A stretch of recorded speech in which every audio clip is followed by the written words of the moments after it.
मेरा विषय है, क्या आप अनंत काल के लिए जी रहे हैं या केवल पृथ्वी भर के लिए?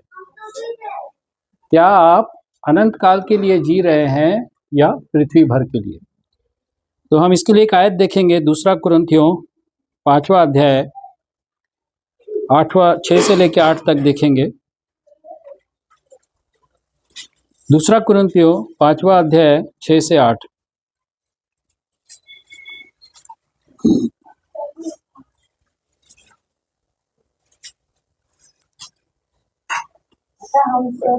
अतः हम सदा ढाढ़स बांधे रहते हैं और यह जानते हैं कि जब तक हम देह में रहते हैं तब तक प्रभु से अलग हैं, क्योंकि हम रूप को देखकर नहीं पर विश्वास से चलते हैं। इसलिए हम ढाढ़स बांधे रहते हैं और देह से अलग होकर प्रभु के साथ रहना और भी उत्तम समझते हैं। अब यहाँ जो अनंत काल की बात हो रही है कि यीशु मसीह के ऊपर विश्वास करने के द्वारा हमें अनंत काल का जीवन मिलता है। और ये अनंत काल हमारा कब शुरू होता है? पहला यूहन्ना उसका 5वां अध्याय 13 पद देख लेंगे।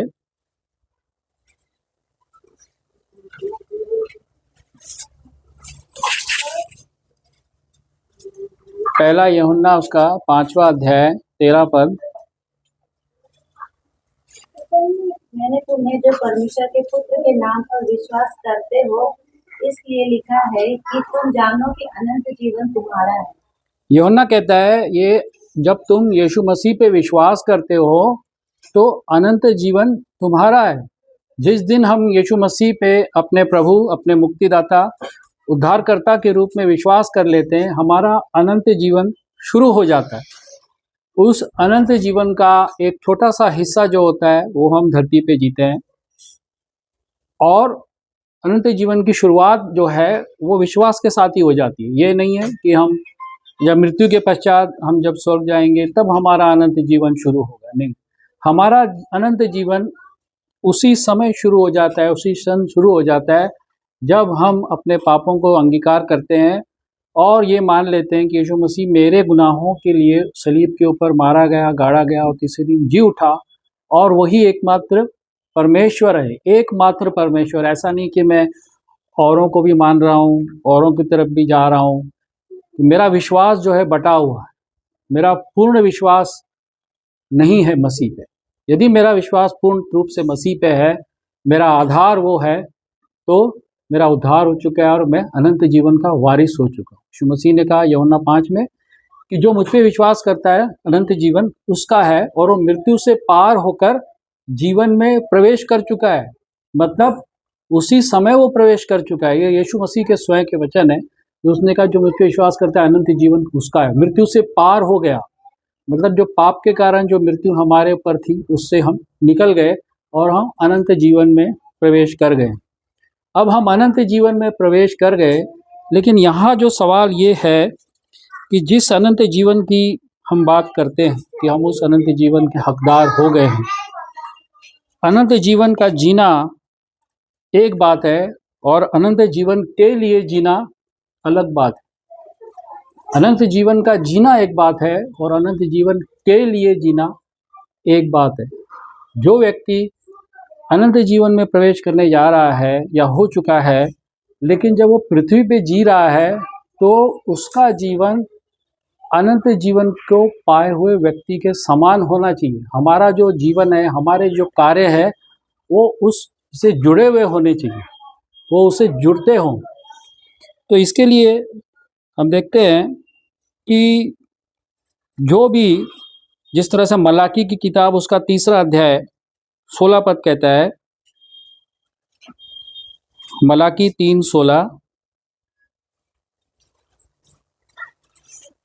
तब यहोवा का भय मानने वालों ने आपस में बातें की और यहोवा का ध्यान धरकर उनकी सुनता था। और जो यहोवा का भय मानते थे और उसके नाम का सम्मान करते थे, उनके स्मरण के निमित्त उसके सामने एक पुस्तक लिखी जाती। उसके स्मरण के लिए मतलब हमारे जो काम है उस पुस्तक में सब लिखे जाते हैं स्मरण के लिए। तो वो कौन से काम है जो पुस्तक में लिखे जाते हैं? वो हमारे वो काम है जो बाइबल हमें अच्छे काम भी बताती है और बुरे काम को भी बताती है। तो जैसा मरकुस की किताब, यदि हम बुरे काम कहें तो जैसा मरकुस की किताब उसका 7वां अध्याय 20वीं आयत बताती है, मरकुस उसका 7वां अध्याय। फिर उसने कहा, जो मनुष्य में से निकलता है वही मनुष्य को अशुद्ध करता है। आगे, क्योंकि भीतर से अर्थात मनुष्य के मन से बुरे बुरे विचार, व्यभिचार, चोरी, हत्या, परस्त्रीगमन, लोभ, दुष्टता, छल, लुचपन, कुष्ठी, निंदा, अभिमान और मूर्खता, ये सारे जो है मृत काम है। ये सारे मृत काम है और जो जीवित कार्य है उन्हीं को उस पुस्तक में लिखा जाता है, मृत कामों को लिखा नहीं जाता है। तो बाइबल हमको ये बताती है कि जो उससे जुड़ा हुआ है उसके काम ऐसे होते हैं, अनंत जीवन से जुड़े हुए, जो परमेश्वर के राज्य को आगे बढ़ाने के लिए होते हैं, जो परमेश्वर के वचन के मानते हुए उसके आज्ञाकारिता में किए जाते हैं, और उसके जीवन के साथ जब हम जुड़ गए हैं, उस स्तर को ध्यान में रखते हुए जब हम जीवन जीते हैं, तब वो कार्य जो है उससे जुड़े हुए काम होते हैं कि ये अनंत जीवन से जुड़ा हुआ व्यक्ति है। अब एक उदाहरण के तौर पे हम देखते हैं कि एक डॉक्टर है और वो अविश्वासी है, लेकिन वो बहुत नाम कमाता है, बहुत पैसे कमाता है। उसका उद्देश्य यही है, सीमित है, यहीं तक है, वो पृथ्वी भर के लिए जी रहा है। लेकिन जो एक विश्वासी डॉक्टर है वो भी नाम कमाता है, वो भी पैसे कमाता है। तो फर्क कहाँ आया? फर्क आता है एक विश्वासी डॉक्टर में कि वो सच्चाई से पेशेंट का इलाज करेगा।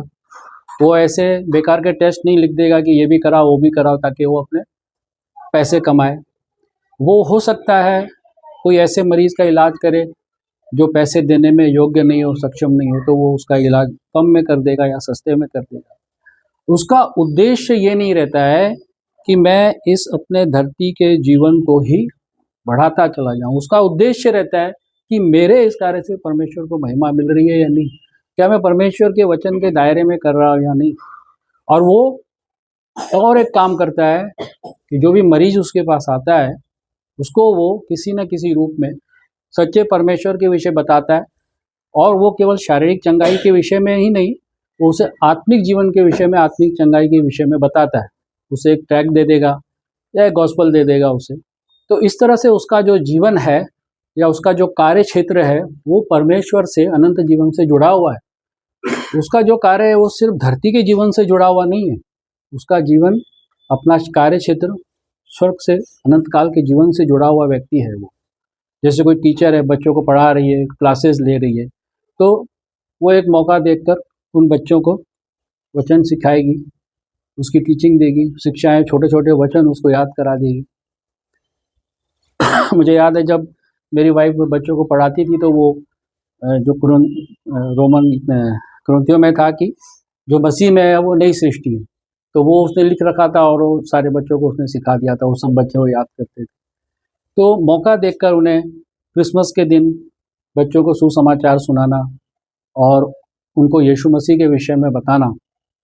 छोटे बच्चे जो होते हैं वो बहुत जल्दी कैच करते हैं या उस वचन पे वह बड़ी जल्दी वो विश्वास कर लेते हैं, और उसकी छोटी उम्र में बोया गया जो वचन होता है उनके जीवन में वो आगे चल के प्रतिफल लाता है। एक स्त्री है, गृहिणी है, घर के काम करती है, बच्चों के कपड़े धोएगी, उनके लिए खाना बनाएगी, स्कूल में उनकी तैयारी करेगी जाने के लिए, हर काम करती है।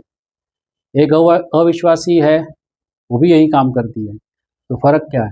फ़र्क यह है कि वो अपने बच्चों को परमेश्वर की शिक्षा देगी कि मेरे पास खुदा का कलाम है, मैंने कलाम से क्या सीखा है, कि मैं अपने बच्चों को परमेश्वर के वचन में बढ़ाऊँ।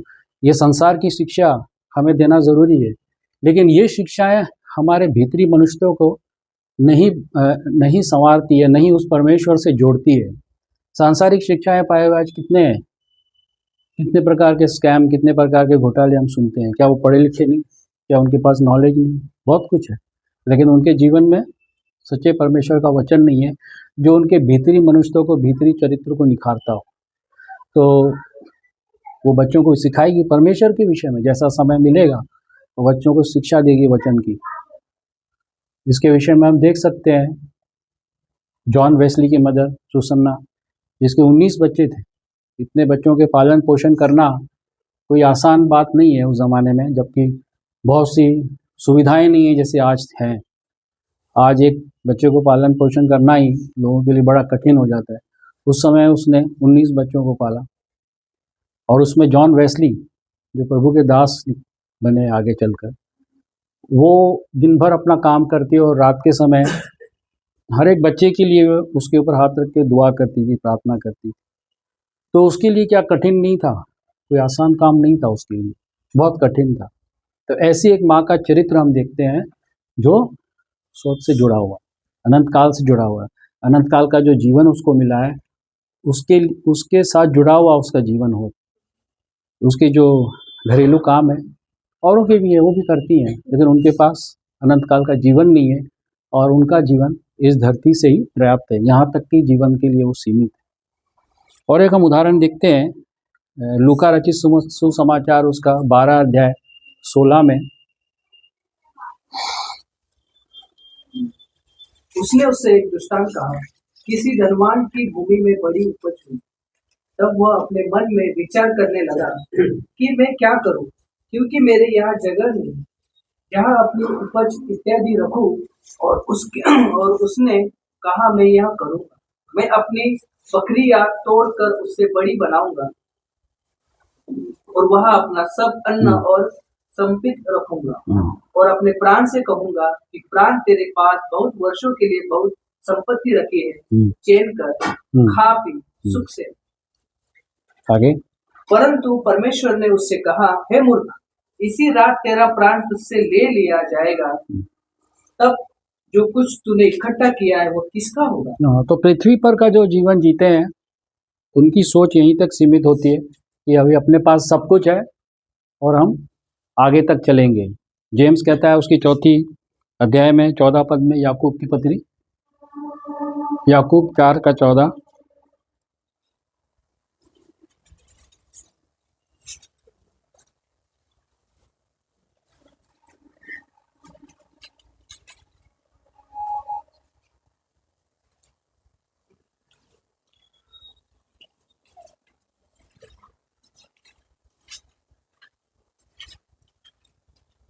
याकूब उसका 4 अध्याय 4 आयत।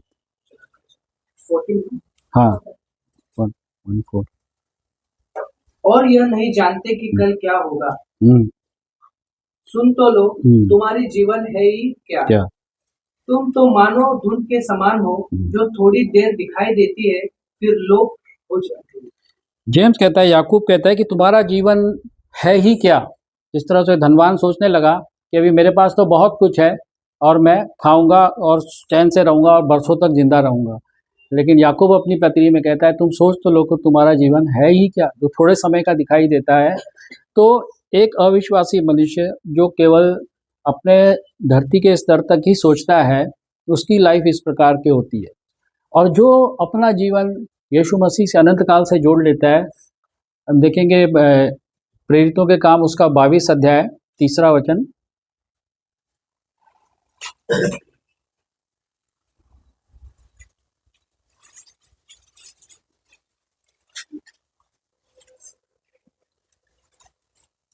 मैं तो यहूदी हूँ जो किलिकिया के तरसुस में जमा, परंतु इस नगर में गमलीएल के पांव के पास बैठकर शिक्षा प्राप्त की। हाँ, पौलुस कहता है, मैं तो इस नगर के जन्मा और तरसुस में गमलीएल के चरणों के पास बैठ के उसने पवित्र शास्त्र का अध्ययन किया, सीखा है।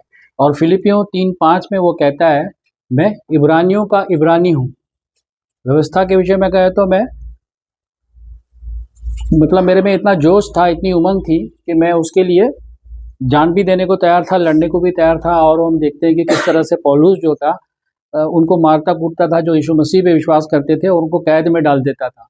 पौलुस कहता है, पढ़ेंगे इसको, फिलिपियों 3:5,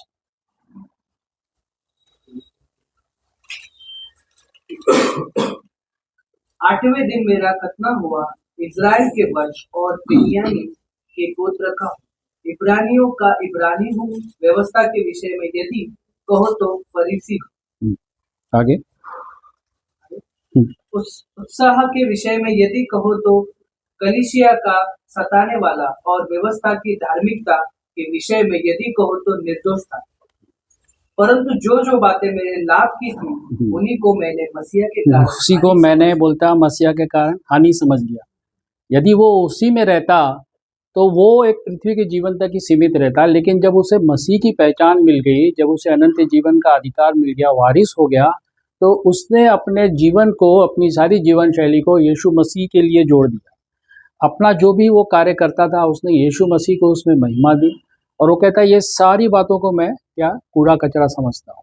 ये सारी बातें जमजेल के पैर के पास जिसने बैठ के सीखा हो उसको समाज में कितना रिस्पेक्ट मिलेगा, कितना आदर मिलेगा, कितना ऊंचा पद मिलेगा, लेकिन उसने सबको छोड़ दिया, ठुकरा दिया।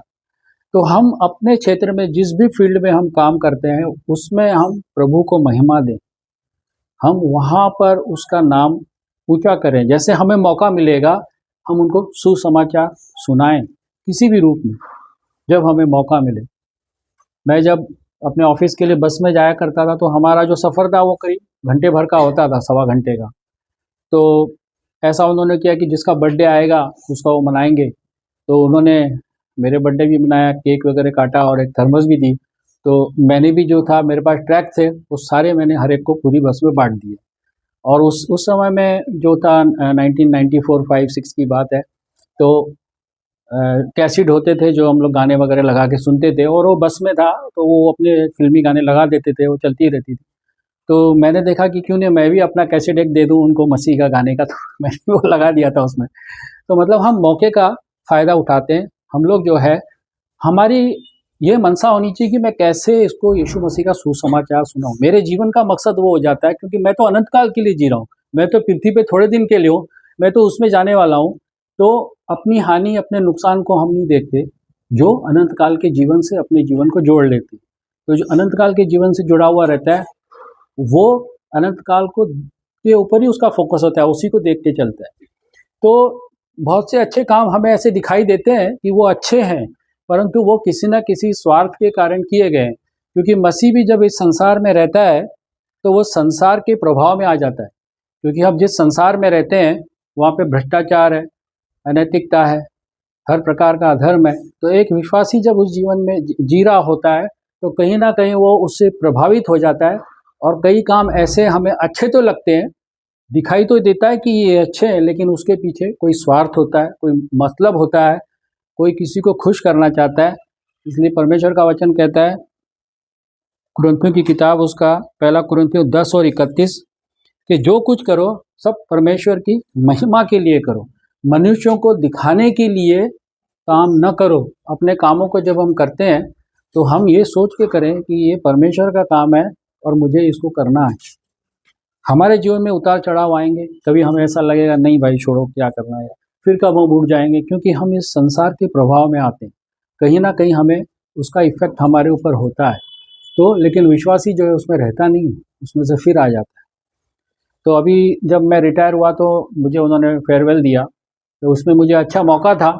और जब भी मैं फेयरवेल होती तो मैं सोचता था कि मैं यार इन लोग से भी इतना सब बोलते मैं कैसे बोलूँगा, और मेरे मन में तो हमेशा यही रहता था कि मैं कैसे इन लोगों को गॉस्पेल सुनाऊँ। और मैं सोचता था इतना बड़ा ऑडिटोरियम होता है, कॉन्फ्रेंस रूम होता है, इसमें मैं कैसे बोलूँगा। तो मैंने परमेश्वर से प्रार्थना करता था और मुझे ऐसा हियाव दिया उसने कि मैंने वहाँ पे जो बातें जो बोलती शुरू में थी वो की। और मैंने उनसे ये भी कहा कि अभी 2 दिन बाद हमको 22 को मैंने बोला था, तो मैंने कहा अभी 2 दिन बाद हमें एक छुट्टी मिलेगी क्रिसमस की, और मैं उसके विषय में थोड़ा सा आपको बताना चाहता हूँ।